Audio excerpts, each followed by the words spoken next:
Economic times are just getting tougher. From today, motorists will pay 91 cents more for a litre of petrol, while diesel increases by 55 cents a litre. Another spike that's looming is in the cost of electricity. NERSA approved Eskom's electricity tariff increase of 0.63% for the 2021-2022 financial year. Last month's unrest and looting further impacted an already ailing economy. I'm now joined by Cosatu's General Secretary Bheki Ntshalintshali to talk about the economic hardships that we are facing.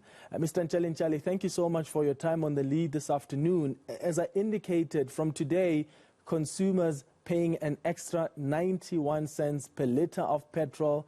You've got the National Energy Regulator having green-lighted Eskom's request to increase the cost of electricity. It's just too much, and these increases are going to create more hardships for the working class and the poor. Good afternoon. It really is unbelievable that under these difficult times following the looting and the destruction of jobs, government can put more burden both to the business people as well as to the workers and the working class. And if we're not careful, electricity is going to be a luxury for some other people, and others will not be able to afford it all. And we don't really understand what a message government is giving to our people. 15% increase. It means an increase in the cost of living. Every time the petrol price goes up, it affects a lot of industry. And even when it comes down, those prices don't follow the petrol price. So it is really unbelievable. And I think government has to think very fast and hard how they are going to cushion the impact to the poor. What can government do, right? What can be done to ease the pressure, especially on the poor? I think that there are many things they need to do. One, of course, was that, you remember, they were putting the rough bill, which was then fought by lawyers, and it was then withdrawn.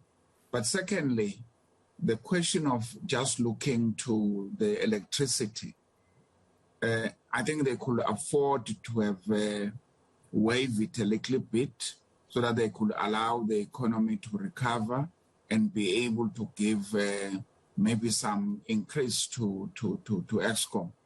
The reality is that we are facing blackout, we are facing load shedding, and we are pumping money to Eskom in a manner that does not give the hope that things are going to turn around.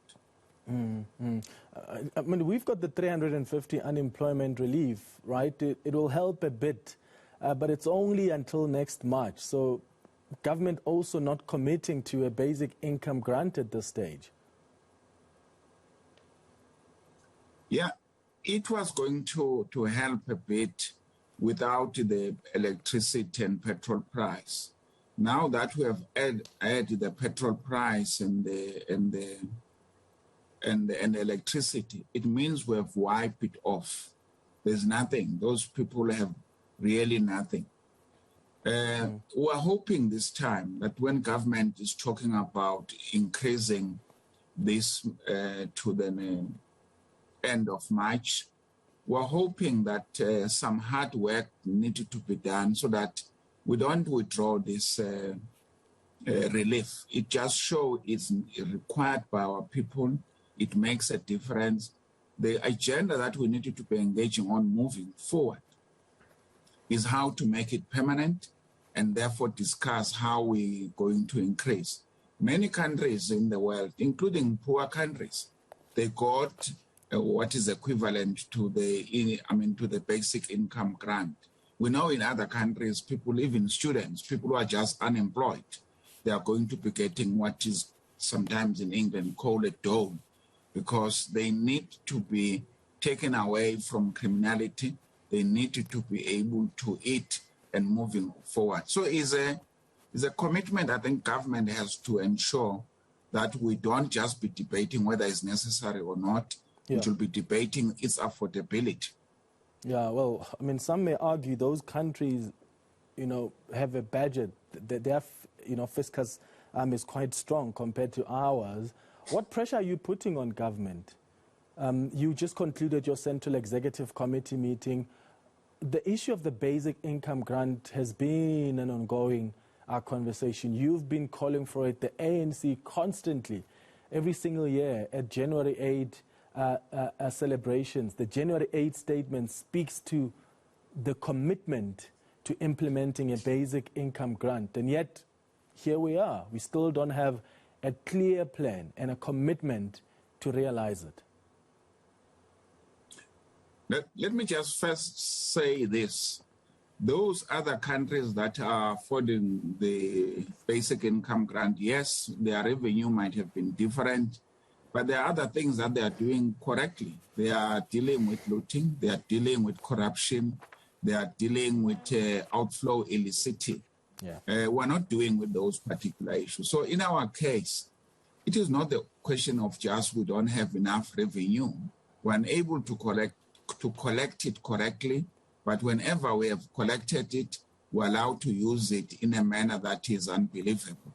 We need to close those gaps as a first and foremost, and we know that our revenue will then be different.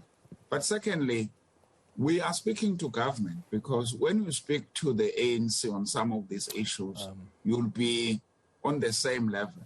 They will be agree is necessary, it needed to be done, but next time they're going to tell you government says there's no money.